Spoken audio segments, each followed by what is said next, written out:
Habib Rizik mengaku saat ini berstatus sebagai tahanan kota usai mendapatkan pembebasan bersyarat. Namun klaim Rizik itu ditepis Kementerian Hukum dan HAM. Kan kalau tahanan yang masih dalam proses persidangan, ya betul. Sedangkan Habib Rizik sudah menjadi narapidana.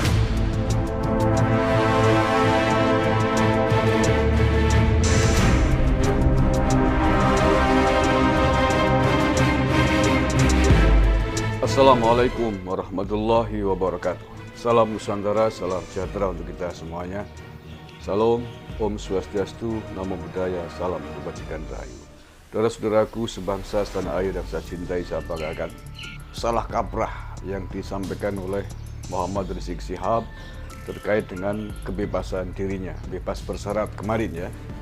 Begini, tahanan kota, tahanan itu biasanya orang yang sedang menjalani proses persidangan, ya, orang yang sedang dalam proses pemeriksaan, sehingga diputuskan ditahan karena beberapa faktor tertentu yang dianggap memang harus ditahan oleh pihak kepolisian. Sementara Muhammad Rizik Syihab itu hari ini bukan lagi tahanan, bukan lagi dalam proses sidang, tetapi narapidana ya. Tetapi saya menduga bahwa ini adalah salah kaprah tadi aja, salah istinah. Jadi karena Muhammad Rizik Syihab sudah dinyatakan bebas tapi bersyarat dengan edek bengek segala macam ketentuan, di antaranya dia dilarang bepergian keluar kota, menyampaikan hal-hal yang provokatif dan lain sebagainya. Jadi seolah-olah seperti tahanan gitu. Kalau saya sih menduga begitu. Jadi hanya istilah dia sendiri. Tapi kalau secara resmi statusnya bukan tahanan kota, tapi narapidana itu yang mendapatkan kebebasan bersyarat atas beberapa faktor, termasuk diantaranya yang penting adalah jaminan dari istrinya sendiri. Nah, hal itu sudah disampaikan oleh Kemenkumham bahwa status Muhammad Rizik Syihab hari ini bukanlah tahanan kota, tetapi istilahnya sebagai binaan Kemenkumham, binaan lapas gitu ya, karena narapidana gitu, klien lah gitu ya. Saya baca ini penjelasan dari Kemenkumham tentang kesalahan yang disampaikan oleh Rizik Syihab terkait dengan status tadi itu.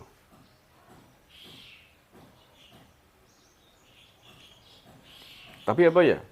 Sekelas Muhammad Rizik Syihab tidak mengetahui istilah-istilah hukum, istilah-istilah tahanan, tersangka, terdakwa, terpidana gitu ya. Tersangka itu biasanya kalau orang yang sudah ditangkap atau sedang dalam proses penangkapan, sudah ada unsur pidana ditetapkan sebagai tersangka oleh polisi. Nah, tersangka ini bisa ditahan, bisa tidak, tergantung situasi dan kondisi. Lah, di atas tersangka, kalau kemudian sudah masuk dalam persidangan, di sidang, namanya terdakwa.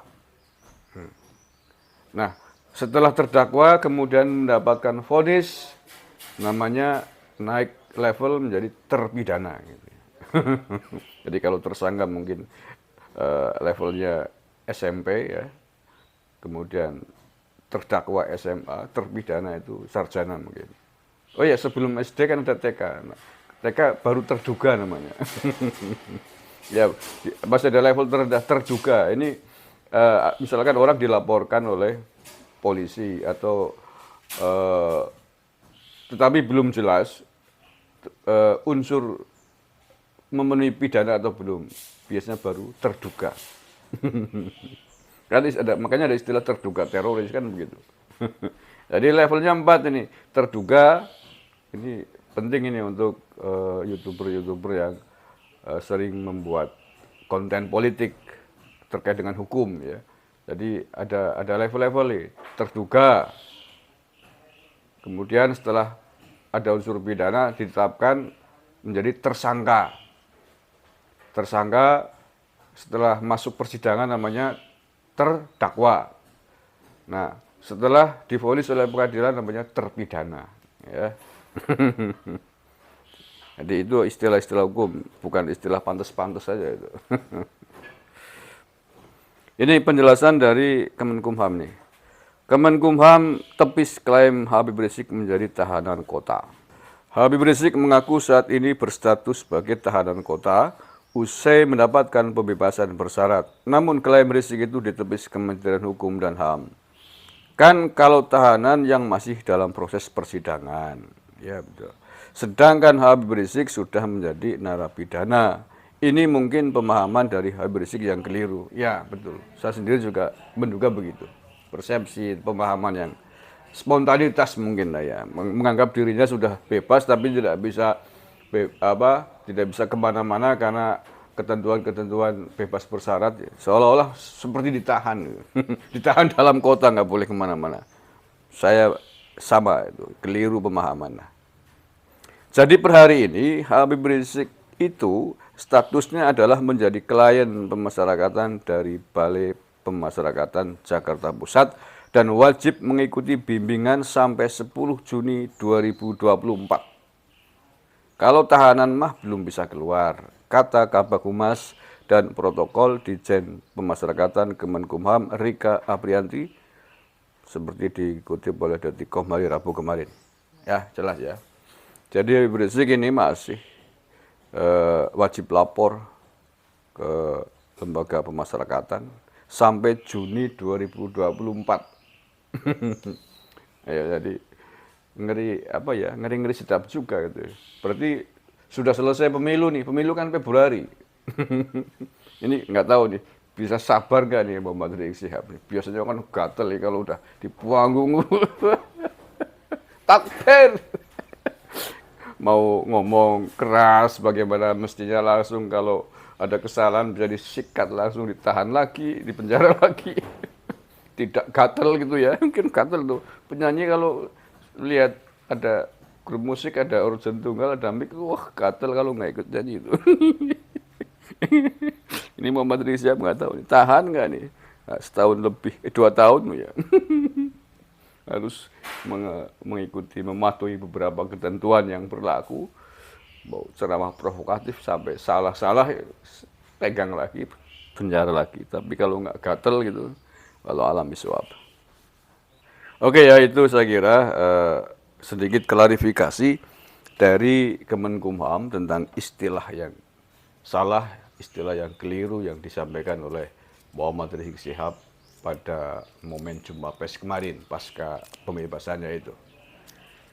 Jadi sekali lagi kalau saya sih menduga memang keliru atau salah persepsi lah, walaupun sesungguhnya tidak masuk akal gitu ya.